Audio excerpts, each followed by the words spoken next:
The Blood Organization Corp is a terrorist group built on world domination. Detective J. Phillips has to stop this terrorist organization before they release a deadly virus that will spread worldwide, and they only have the cure or antidote. In the year the 29th of December 2029, the future terrorist group will start with the main cities that are New York, California, Tennessee, and ending in Florida. Each cult terrorist member will detonate this deadly virus in all the major cities in America, then go globally. Exterior: New York City skyline ominous, with dark clouds looming over the city and the smell of garbage in the streets of Manhattan. Interior of the detective police station in the evening, with a man facing away from the camera and staring at files and reports on his desk. Detective J. Phillips, a grizzled and determined investigator, sits at his desk, poring over files and research reports on the Blood Organization Corp. Many folders spread all over the desk.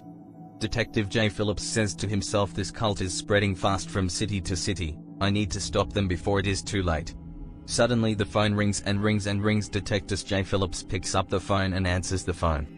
Voice on the phone: urgently, Detective J. Phillips, we have a situation. The Blood Organization Corp just stolen another virus from our research facility in California. If it is released, the virus will spread globally. We must stop the virus. Meet me at the California base. Detective J. Phillips answers back, I am going to leave for a flight tonight and arrive in the morning at your base. Okay, Agent Maria. Detective J. Phillips puts his stuff needed for at least a week of clothes, as well as packs some weapons and electronic devices into luggage and in suitcases. Detective calls the taxi and says, pick me up in 15 minutes. My plane leaves in 1 hour to California.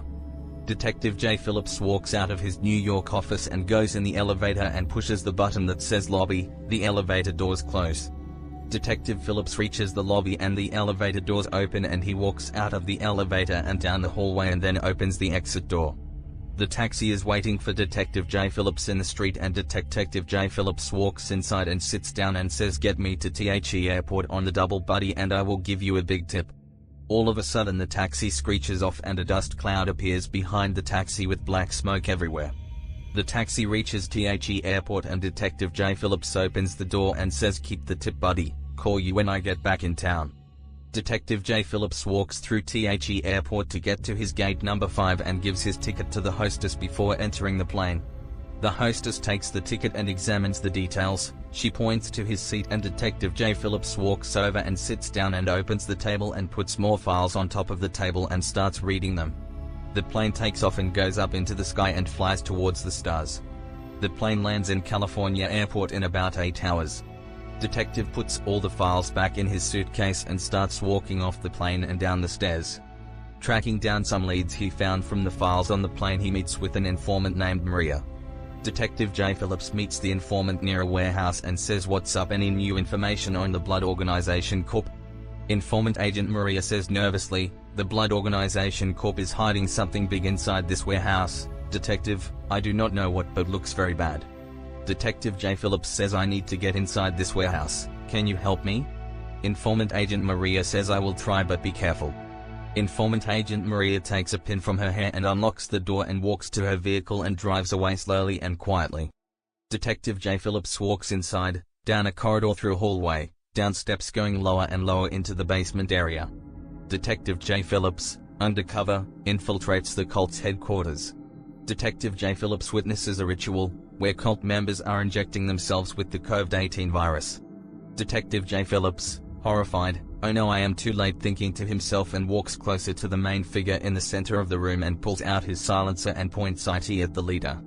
Detective J. Phillips says, it is over, this is your last city that you contaminate and kill millions of people. Detective J. Phillips pulls the trigger of the gun and nothing happens. All of a sudden you see Informant Agent Maria walk closer to the center of the room and kiss the leader on the cheek and stares at Detective J. Phillips. The leader, Luke, a charismatic figure, also turns around and smiles at Detective J. Phillips, and the leader says, welcome, Detective, you are just in time for the beginning of our new world order. Come and join us and we will rule together as brothers. Detective J. Phillips says, not if I have anything to say about it, and I will never join you and your sick friends.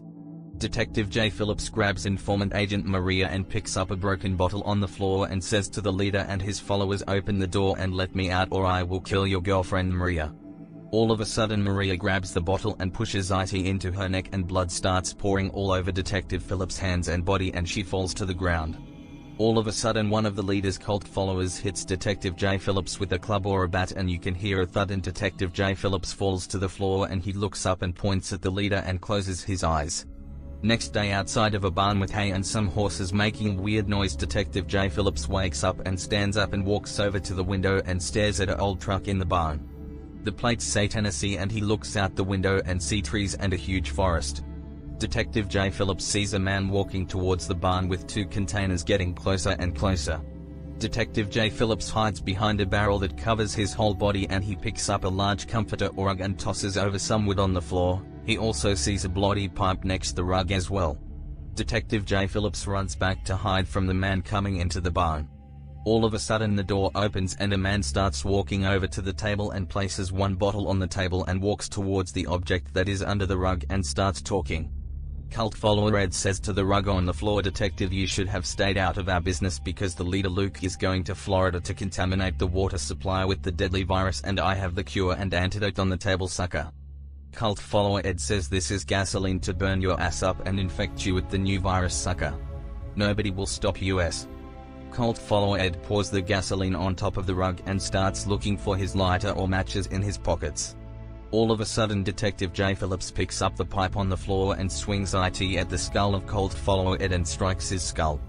Cult follower Ed says, "I got the matches," and lights the matches, and he falls onto the rug, and the fire and flames burn his body as he falls to the ground, and Detective J. Phillips grabs the cure antidote on the tab key and runs out of the barn, saving all the animals inside.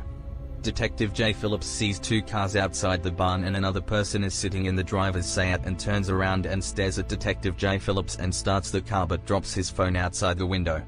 The cult follower Ben starts to drive off and screeches the car's tires. Detective J. Phillips picks up cult follower Ben's phone that dropped on the floor and jumps into the driver's seat of the other car and starts it up, racing against time to try to stop the virus from spreading with the antidote in one pocket and cell phone in his other pocket. Detective J. Phillips confronts the Blood Organization henchman in a high-speed chase.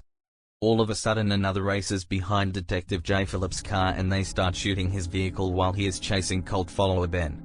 Cult follower Ben starts to run out of gas and is slowing down near a cliff. The Blood henchmen are training to ram Detective J. Phillips' car, and all of a sudden Detective J. Phillips turns his vehicle to the right and the Blood henchmen pass him and hit the cult follower Ben's car, and all the bad Blood henchmen go over the cliff and all the vehicles explode. Detective J. Phillips drives his vehicle to The airport to take another plane to Florida to stop the cult leader Luke from spreading the deadly virus into the water system and save the world from the Blood Organization Corporation. Detective J. Phillips lands in Florida airport to try to find the cult leader Luke before time runs out. Detective J. Phillips all over The airport and finds no planes landing from Tennessee, so he must have been on the same plane. He starts to walk over to the hostess that are checking the customers going and coming in at The airport and says, "Can I get a list of passengers that were on my same flight, thank you." Detective J. Phillips reads the manifest records and looks down the list and starts to read all the names in alphabetical order and reads the names. "Let me see, James Adams, nope. Jeff Estroff, nope. Luke Blood, yep, that is my Blood cult leader. Okay, let me go to the bathroom and wash up." Detective J. Phillips walks into the bathroom and walks over to the sink and puts the sink on and starts splashing water on his face and looks around in the bathroom and sees nobody inside and grabs the towel and dries his face and starts to walk to the exit and leave the bathroom until he hears the toilet bowl flush, and closes the bathroom door and locks it behind him. Blood cult leader Luke opens the toilet bowl door and sees Detective J. Phillips standing there and with one middle finger and one holding a silencer gun pointing at his face about couple of feet away. All of a sudden Blood cult leader Luke slams the toilet bowl door and Detective J. Phillips drops the gun on the floor. Detective J. Phillips kicks the door back open and they both scuffle in the bathroom. They both engage in a brutal fight, but the Blood cult leader Luke activates a deadly device and says, "You must kill me to stop it."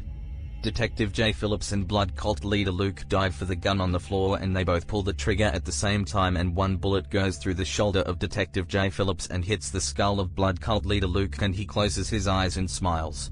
Detective J. Phillips manages to contain the virus and crawls through the pockets of the dead Blood cult leader Luke, and he pulls out a birthday day card and reads it. "Happy birthday, Detective J. Phillips, we are the carriers and we are coming for you." Detective J. Phillips walks out of the bathroom and the door slams behind me.